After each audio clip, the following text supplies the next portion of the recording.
Recording now. Hi, everyone.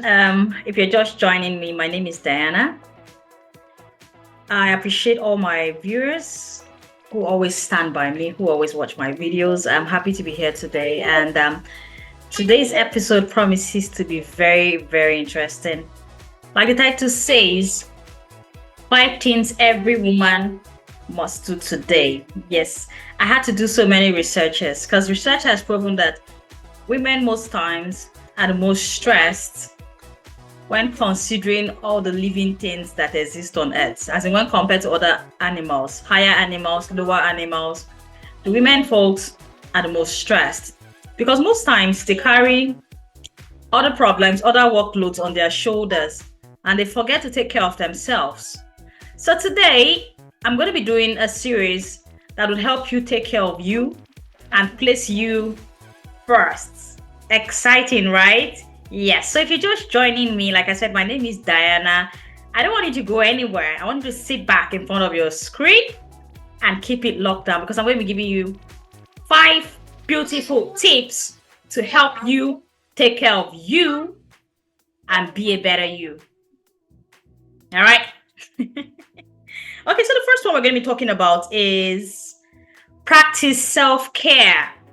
When I say self-care, what do I mean?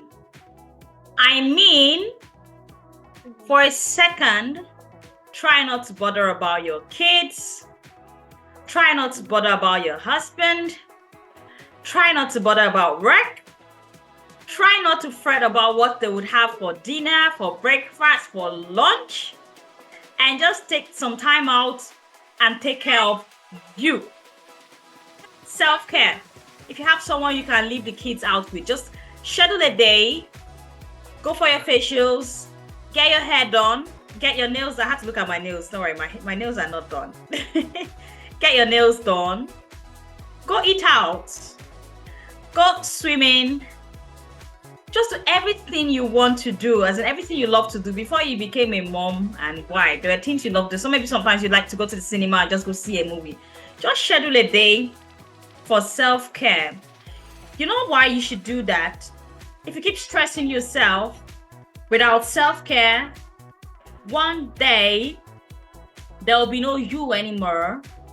And all of these are loved ones we take care of and forget to take care of ourselves would move on without you. It might be difficult at first, but they have no choice than to move on without you. I have a mom who I love so much, very much. In fact, we're like 5 and 6. We're never separated. I used to go everywhere with her. Once I come from school, I'll go to her, tell her everything that happened in school. We'll go to the market together. We'll do everything together. Unfortunately, she fell ill. And at her deathbed, I told her, I said, Mom, why are you leaving? If you leave, who's going to take care of me? And she told me, you would be fine. I kept crying. I went on and on. I told her, no, I can't be fine. I need you by my side. Unfortunately, she passed on. And guess what? I am fine. I think of all the fun memories we've had together. I think of all the beautiful moments we had together. And all that inspired me at that point was to make her proud. I'm deviating now. I'll go back. I know I'm deviating. But my point is, try to stay alive for the people you care about. Because if you lose your life in the process, life goes on. So practice self-care. And trust me, when you do that, your loved ones will be happy you took that initiative. Because if you wouldn't know, they might not say it out often, but they're bothered about you. They're bothered about you waking up on only hours every day to do the laundry, to make food, to help the kids with assignments, going for school runs. Before you know it, 24 hours has gone, another 24 hours is starting. When you look back, you realize, ooh, the year is coming to an end. I never took out a day for self-care. It doesn't have to be all the time, but just schedule some time out for self-care. And I assure you, the loved ones, the people you care about will be delighted on your behalf. I'm making this video. My daughter is just right there by the corner. And she's nodding and she's saying, oh yeah, mommy's getting the message. Finally, she's decided to take care of herself. So self-care is very important. I'm not saying you should neglect the kids. I'm not saying you should lock them up somewhere and just go ball. Ensure the kids are well taken care of. Schedule, so you can plan with your spouse. Maybe on that day, your spouse will take care of the kids. Because depending on the country where you live, going out with your spouse and leaving the kids all by themselves, or leaving the kids without living with the kids, might be a big luxury. If you do not have someone to hand the kids over to. Mayo. That's too loud. Can you keep it down a bit? Thank you, my darling. Yes, if you do not have someone to leave the kids with, you just realize it might be something difficult for you. So you could plan with your spouse. Say, okay, on this day, I'm going to be going out to have my me time. How about you take care of the kids for a second? I'll be back. All right? Next I'm going to be talking about is set goals. Sometimes we realize that as women, we just end up doing so many things at the same time, but we do not have goals. We do not have personal targets. We do not see ourselves doing big things in 5 years from now. All we live for is, the kids, my husband, But you know what? You should set targets for yourself. There are sometimes my kids will want me to do something for them. I'll tell them casually, I'll say, if I spend all of this time doing this for you and I do not focus on my own self-empowerment, 10 years from now, you would ask me, what were you doing with your life that you didn't achieve anything? I want you to be successful, and I want to be successful too. So when you're busy, when you have to go to school, when you are all past the age where I have to babysit you, I would have a life to fall back on. So set targets.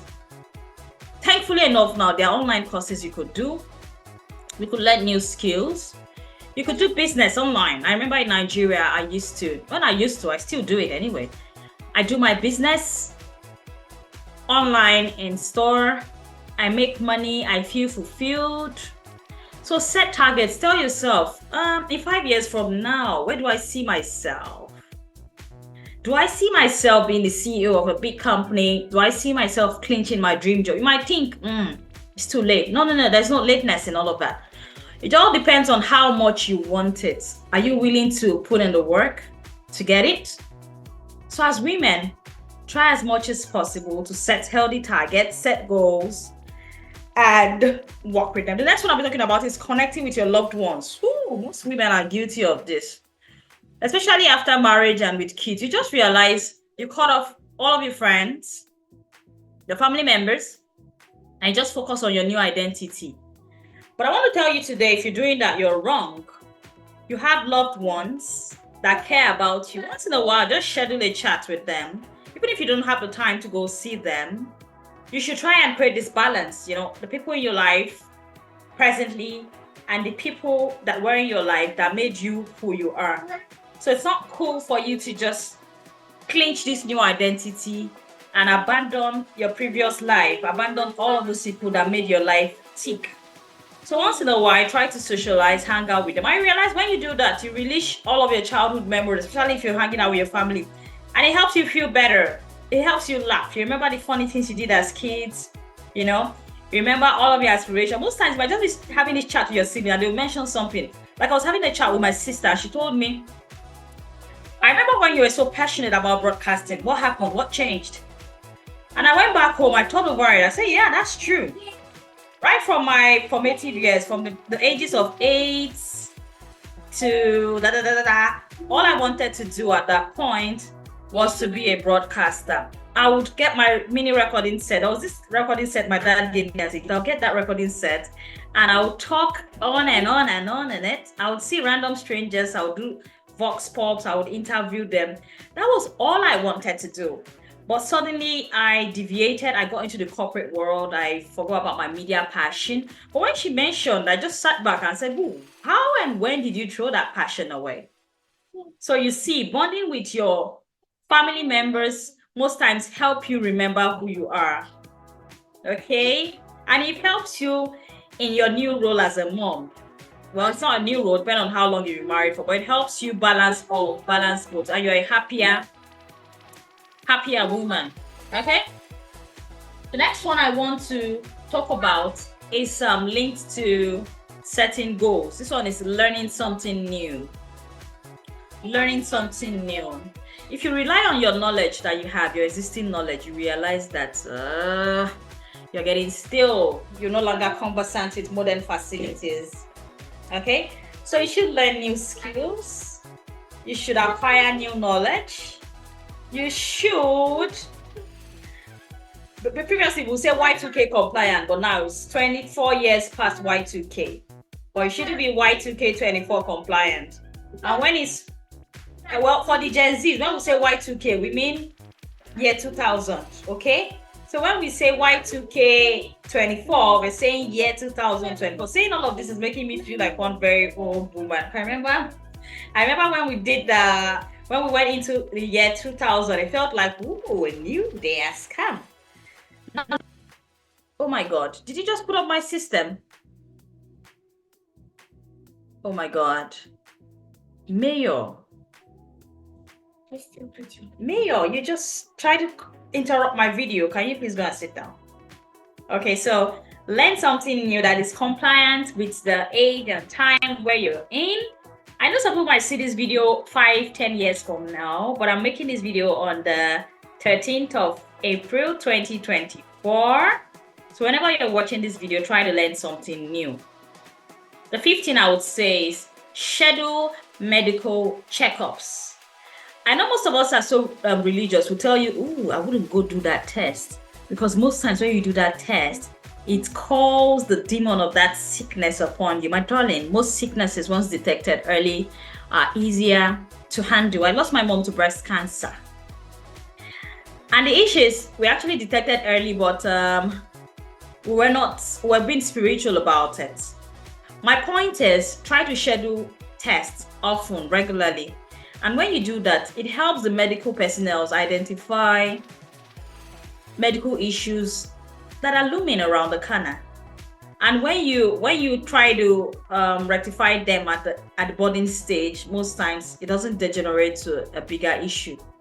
So as women, with loved ones we care about, with husbands, with kids, with family, with friends, with parents that love us and want us to stay alive for them, we should schedule medical care often. I'm distracted by my background. I just figured it out today and I'm loving it.